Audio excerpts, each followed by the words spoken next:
বেদ পাঠশালা। রীতি দুয়ার দাও খুলে করো শ্রবণ, প্রভুরই এই বচন বেদ পাঠশালা। প্রিয় শ্রোতা বন্ধু, বেদ পাঠশালা অনুষ্ঠানে আপনাকে জানায় সাদর অভ্যর্থনা। আজ আপনি কি জীবনে স্বর্গীয় শান্তি লাভ করতে চান, আত্মিকভাবে ঈশ্বরের সান্নিধ্য লাভ করতে চান? তাহলে অবশ্যই শুনুন আজকের অনুষ্ঠান বেদ পাঠশালা।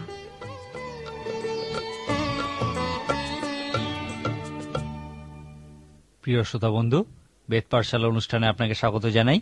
এই বাইবেল অধ্যয়নমূলক অনুষ্ঠানে আমরা এখন গীত সংহিতা পুস্তক অধ্যয়ন করছি। এই গীত সংহিতা পুস্তকের গীতগুলির মধ্যে আমরা এখন আশীর্বাদযুক্ত মানুষ বিষয়ক গীতগুলি অধ্যয়ন করছি। এই আশীর্বাদযুক্ত মানুষ বিষয়ক গীতগুলি একটি প্রশ্ন উত্থাপন করে।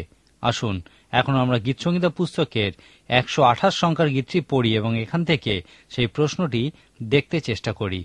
লেখা আছে, ধন্য সেই জন যে কেহ সদাপ্রভুকে ভয় করে, যে তাহার সকল পথে চলে। বাস্তবিক তুমি স্বহস্তে শ্রমফল ভোগ করিবে। তুমি ধন্য হইবে ও তোমার মঙ্গল হইবে। তোমার গৃহের অন্তঃপুরে তোমার স্ত্রী ফলবতী দ্রাক্ষালতার ন্যায় হইবে। তোমার মেজের চারিদিকে তোমার সন্তানগণ জিতবৃক্ষের চারার ন্যায় হইবে। দেখো, যে ব্যক্তি সদাপ্রভুকে ভয় করে সে এই রূপে আশীর্বাদ প্রাপ্ত হয়। সদাপ্রভু সিয়ন হইতে তোমাকে আশীর্বাদ করুন, যেন তুমি যাবজ্জীবন জেরুসালেমের মঙ্গল দেখিতে পাও এবং তোমার সন্তানদের বংশ দেখিতে পাও। ইসরায়েলের উপরে শান্তি বর্তুক। এখানে প্রশ্নটা হল, প্রত্যেকেই কি আশীর্বাদযুক্ত?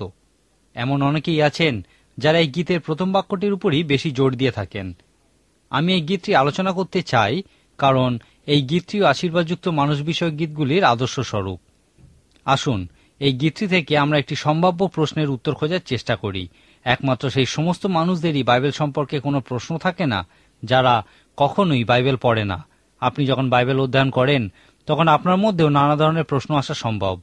কিছুদিন আগেই আমরা ইয়োবের পুস্তক থেকে দেখেছি যে ঈশ্বর শুধুমাত্র উত্তম ব্যক্তিদের তাদের উত্তমতার কারণে আশীর্বাদ করেন না। যখন কোনো ব্যক্তি দুঃখভোগ করেন, সমস্যায় জর্জরিত হন, তখন ইহা বলা ঠিক নয় যে ওই ব্যক্তি তার পাপের কারণে কষ্ট পাচ্ছেন। আপনার নিশ্চয়ই মনে আছে যে ইয়োবের ক্ষেত্রেও তার বন্ধুরা এই কথাই বলেছিলেন, কিন্তু ঈশ্বর বলেছিলেন যে তারা ভুল বলছেন। আমরা ঈশ্বরের লোকেদের দুঃখভোগ করার বিষয়ে বাইবেল থেকে 30টি কারণ দেখেছি, যা আমাদেরকে বলে যে আজকের দিনে যাকে উন্নতিমূলক ঈশ্বরতত্ত্ব বলে তা সম্পূর্ণ বাইবেল বিরোধী একটা ধারণা। কিন্তু আবার গীত সংহিতা পুস্তকে আমরা দেখি যে আশীর্বাদযুক্ত মানুষ হচ্ছে সেই যে ঈশ্বরের বাক্য মেনে চলে, পালন করে, ধ্যান করে এবং তার জীবনে থাকে দৃঢ়তা, উর্বরতা, দীর্ঘজীবন এবং সুরক্ষা। একজন আশীর্বাদযুক্ত মানুষের জীবনে এই সমস্ত আশীর্বাদগুলি থাকে। এখন প্রশ্ন হলো, এই আশীর্বাদযুক্ত মানুষের সঙ্গে কি ইয়োবের পুস্তকের মূল উপদেশের একটা বিরোধ দেখা যায়? এই প্রশ্নটির উত্তরই আমরা এখন আলোচনা করব। আমি বিশ্বাস করি বাইবেলের বইগুলিকে পরপর যেভাবে রাখা হয়েছে তা যদিও মানুষের দ্বারাই হয়েছে, কিন্তু পবিত্র আত্মার পরিচালনাতেই ইহা সম্ভব হয়েছে। আমার মনে হয় না যে এই গীত সংহিতা পুস্তকের আগে ইয়োবের পুস্তক রাখার ঘটনাটি সমাপতনজনিত কোনো ঘটনা। আশীর্বাদযুক্ত মানুষ বিষয়ক গীতগুলি আমাদেরকে বলে যে একজন আশীর্বাদযুক্ত মানুষ ঈশ্বর ভক্ত রূপের সমস্ত আশীর্বাদ লাভ করে, কিন্তু ঠিক তার আগের বইটাই অর্থাৎ ইয়োবের পুস্তকে আমরা দেখি যে ইহা সর্বদা ঠিক নয়। সাধারণভাবে বাইবেল বলে তুমি যেমন বুনবে তেমনই কাটবে, কিন্তু ইহা সর্বদা সত্যি নয়। ইয়োবের পুস্তকে এই বিষয়টা আমরা খুব স্পষ্ট রূপে দেখতে পাই। এখানে আমরা দেখি যে কখনো কখনো ঈশ্বর তার আশীর্বাদযুক্ত মানুষদের পরীক্ষা করতে চান। মাঝে মাঝে তিনি সেই আশীর্বাদযুক্ত মানুষদের জীবনে এত কষ্ট নিয়ে আসেন যা কোনোভাবেই সেই ব্যক্তির কর্মফলের সঙ্গে সম্পর্কিত নয়। আর এই বিষয়ে আমরা 30টি কারণ দেখেছি।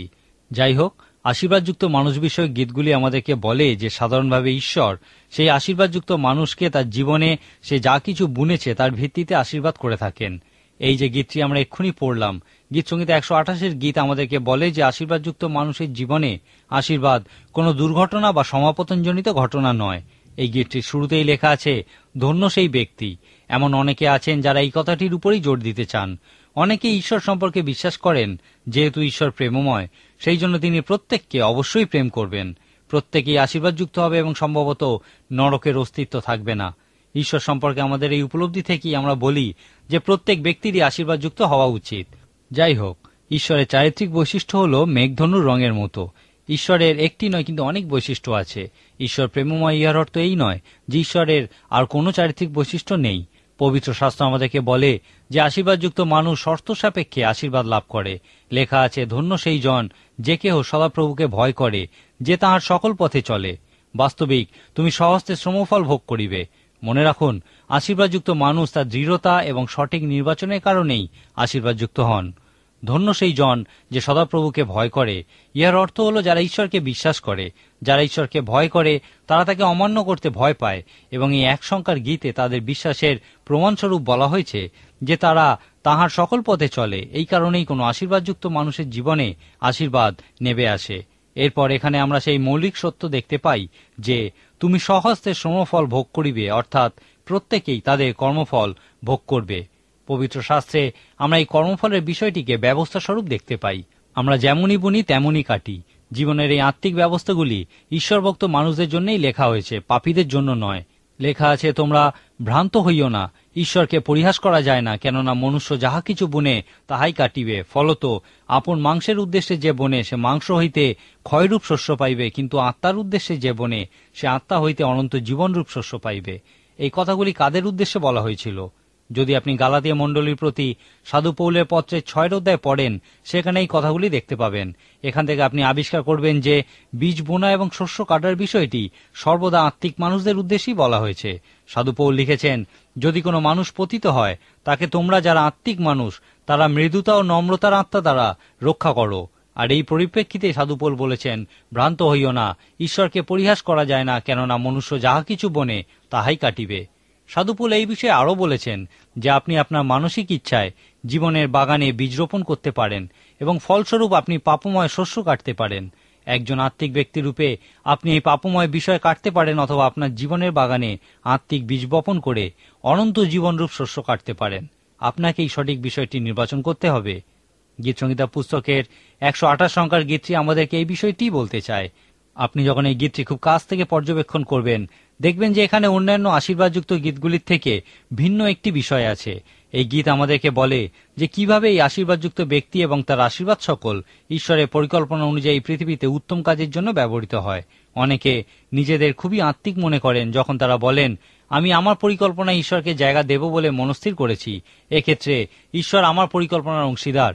কিন্তু পবিত্র শাস্ত্র আমাদেরকে এই কাজ করতে বলে না। পবিত্র শাস্ত্র বলে ঈশ্বর আপনাকে তার পরিকল্পনায় অংশগ্রহণ করতে বলেন। লেখা আছে, যারা ঈশ্বরকে প্রেম করে, যারা তাহার সংকল্প অনুসারে আহুত, তাহাদের পক্ষে সকলই মঙ্গলার্থে একসঙ্গে কার্য করিতেছে। ঈশ্বর চান যেন আমরা তার পরিকল্পনায় অংশগ্রহণ করি। আমরা এখন যখন আশীর্বাদযুক্ত মানুষ বিষয়ক গীত অধ্যয়ন করছি, তখন যেন ইয়োবের পুস্তকের মতো আমাদের লোভী হাত না বাড়িয়ে দিই এবং বলি, আমি একজন আশীর্বাদযুক্ত মানুষ, তাই তুমি এখন আমার হাতে কি রাখতে চাও? আপনার উচিত প্রশ্ন করা, ঈশ্বর, কিভাবে একজন আশীর্বাদযুক্ত মানুষ রূপে আমি তোমার গৌরব করতে পারি? ইহাই হল 128 গীতের মূল উপদেশ। আসুন এখন দেখি কি উপায়ে ইহা কাজ করে। ঈশ্বর এমন একজন মানুষকে খুঁজে বার করেন যে তাকে বিশ্বাস করবে এবং তার পথে চলবে। ঈশ্বর সেই মানুষটিকে আশীর্বাদ করেন, তারপর তার স্ত্রীও আশীর্বাদযুক্ত হন। ঈশ্বরের আশীর্বাদ সেই মানুষটির মধ্য দিয়ে তার স্ত্রীর কাছে পৌঁছায়, ফলত তার স্ত্রী ফলবতী হন। ইহা একটি সুন্দর প্রতীক বিশেষ। লেখা আছে, তোমার গৃহের অন্তঃপুরে তোমার স্ত্রী ফলবতী দ্রাক্ষালতার ন্যায় হইবে। কোন স্ত্রীর ভূমিকা এখানে খুব সুন্দরভাবে বর্ণনা করা হয়েছে। এরপর ঈশ্বরের আশীর্বাদ সেই ফলবতী স্ত্রীর মধ্য দিয়ে তাদের সন্তানদের কাছে পৌঁছায়। লেখা আছে, তোমার মেজের চারিদিকে তোমার সন্তানগণ জিতবৃক্ষের চারার ন্যায় হইবে। এরপর আমরা দেখি ঈশ্বরের আশীর্বাদ সেই পরিবারের প্রত্যেকের মধ্যে দিয়ে সেই সময়কার, অর্থাৎ পুরাতন নিয়মে যাকে আত্মিক সমাজ বলা হয়, সেই সিয়নে পৌঁছাবে। নতুন নিয়মে ইহাকেই মণ্ডলী বলা হয়। তারপর এই আত্মিক সমাজ থেকে এই পরিবার সমস্ত জেরুসালেম শহরের উপরে প্রভাব বিস্তার করবে। তারপর সমস্ত ইসরায়েল জাতির উপর এবং সবশেষে সমগ্র পৃথিবীর উপরে প্রভাব বিস্তার করবে। এইভাবেই ঈশ্বর তার কাজ করে থাকেন। ঈশ্বরের পরিকল্পনার প্রাথমিক অংশটি মণ্ডলী নয়, কিন্তু মণ্ডলীর মতোই গুরুত্বপূর্ণ, আর তা হল পরিবার। এই আশীর্বাদযুক্ত মানুষ বিষয়ক গীতটির উপদেশ সঠিকভাবে বোঝার জন্য এই গীতটি নৈর্থকভাবে অধ্যয়ন করুন এবং দেখুন ইহা কি বলছে। যদি এই পৃথিবীর সকল বিষয় ঠিক না থাকে, তাহলে জাতিসমূহের বিষয়গুলিও ঠিক থাকবে না এবং শহরগুলির বিষয়গুলিও ঠিক থাকবে না। কোথায় আপনি এই সমস্ত সমস্যার উৎস খুঁজে পাবেন? 128 গীত অনুযায়ী এই পৃথিবীর বা সকল জাতির বা শহরগুলির সমস্যার মূল উৎস খোঁজার জন্য আপনাকে ঘরের মধ্যে সমস্যা সকল প্রথম খুঁজে দেখতে হবে। যুদ্ধ ঘরের মধ্যেই জিততে হবে বা হারতে হবে। ঈশ্বর তার আশীর্বাদ বর্ষণের জন্য প্রথমেই ঘর থেকে কোনো ব্যক্তিকে খুঁজে নেন। গীতসংহিতা 128 গীতে ঈশ্বর বলছেন যে সমস্ত শহর, জাতি বা পৃথিবীর উপর প্রভাব বিস্তার করার জন্য আমি প্রথমেই এমন একজন ব্যক্তিকে খুঁজে নিই, যখন সেই ব্যক্তি আমাকে বিশ্বাস করে, আমার পথে চলে, তখন সে আশীর্বাদযুক্ত হয়। তারপর তার অর্জিত এই আশীর্বাদ সকল তার মধ্যে দিয়ে তার স্ত্রী এবং সন্তানদের মধ্যেও সঞ্চারিত হয়। তারপর তাদের পরিবারের মধ্যে দিয়ে সমস্ত শহর, শহরের মধ্যে দিয়ে সমস্ত জাতি এবং সবশেষে সমগ্র পৃথিবীতে তা সঞ্চারিত হয়।